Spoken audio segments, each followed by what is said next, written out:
We're having one of our incredibly rare, tiny little fraction of days here in the center of New Mexico where the sun is out. It's going to be a perfect temperature, and the wind isn't due to start until tomorrow. Unless I got the signal, I turn the camera on, which is usually the cue. But I wanted to tell you a story.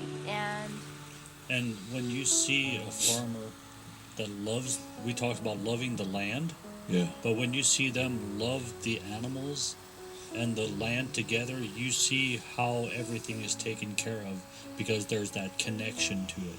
And that goes a long ways working with animals and the land. Absolutely. The animal and the crop and the pasture in the same way, with the same kind of heart.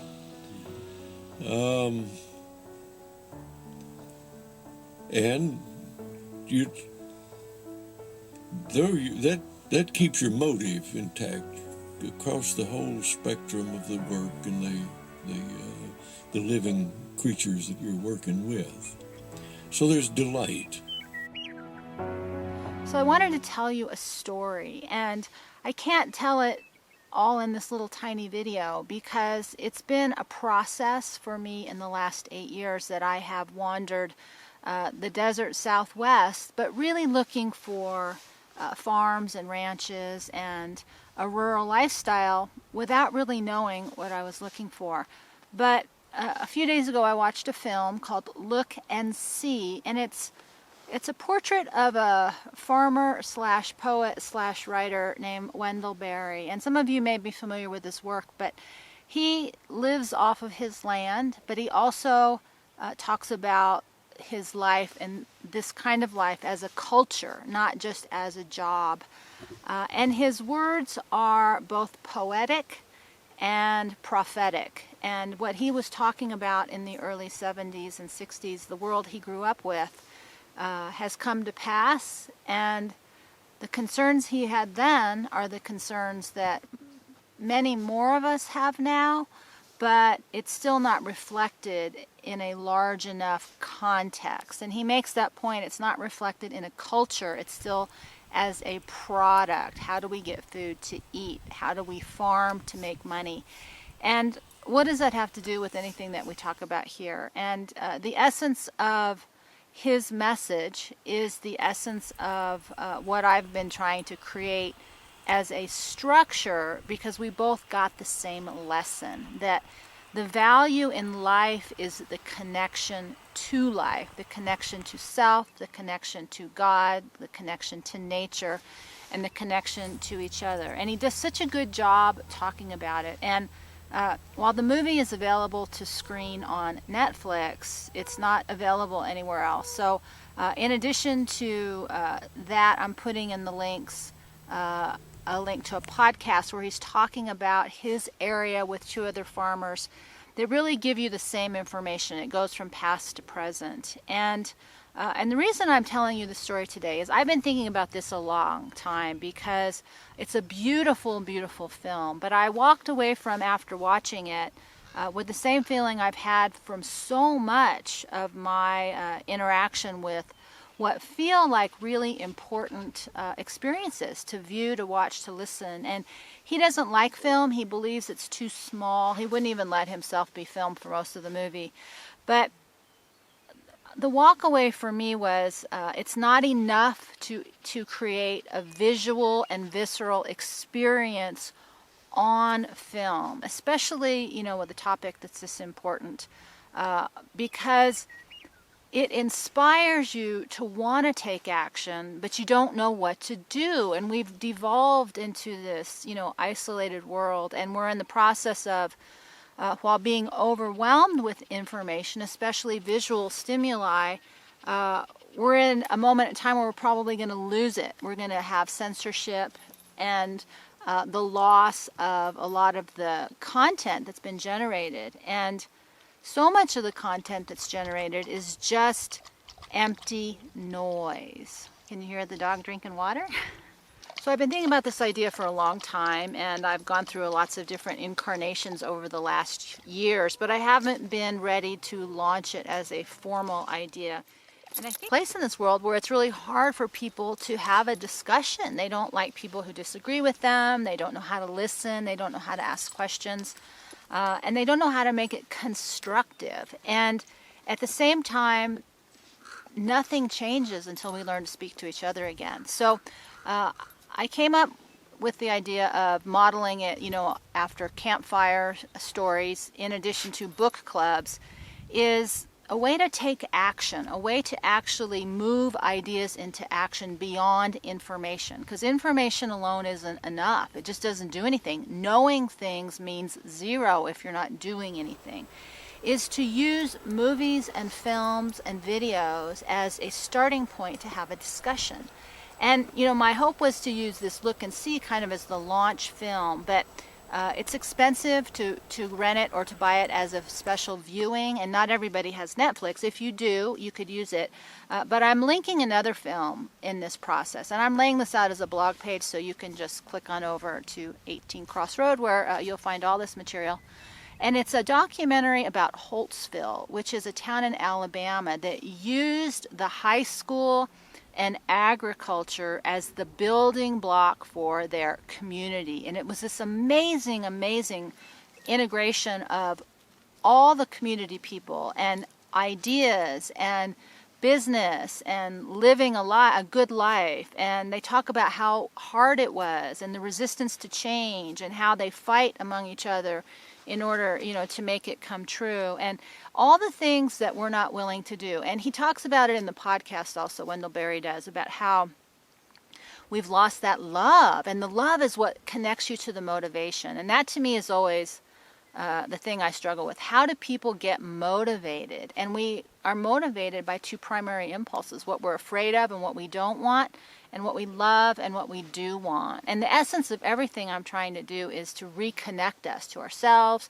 to nature, to whatever you believe created all this, and to each other. And we've put so much emphasis on wanting to connect to each other with no skill set anymore to do that, because it's not a necessity. Our survival is not dependent upon us being connected to each other. And that, I believe, is the missing ingredient for so many of us. And so I love this idea of using films to begin a conversation as a way to connect. And most of us just watch information and we go, I agree with that, I don't agree with that. And then it goes on the side table and we just get the next thing. We click for the next video, we listen for the next podcast, we read the next article, or we order the next book.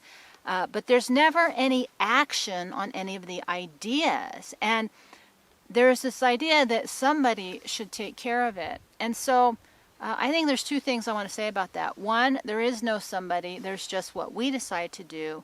And two, it's not about the right answer to solve all the problems.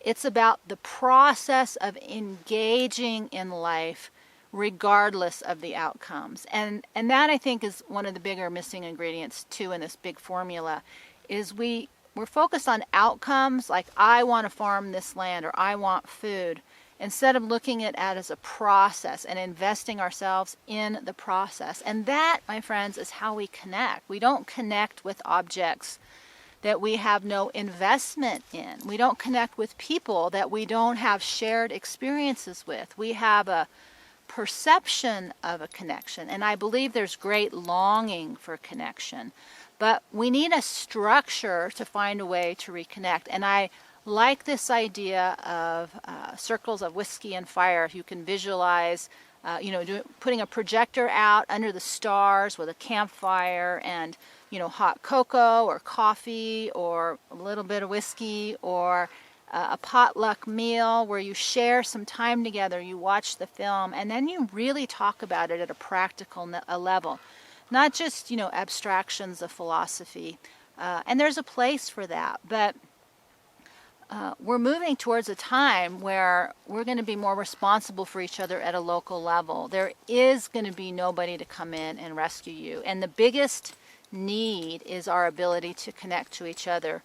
But we don't have a structure, and if we could move that structure out of politics, out of belief systems, and just do something simple like a film where we all disagree with each other, but it provides the context for a conversation, I really like that idea. So in addition to giving you the links for the materials, I'm also going to post some questions so that you can help facilitate your own discussion. And I don't do that just as some, girl on the cow in New Mexico. I do that as a licensed therapist who's spent plenty of time running groups.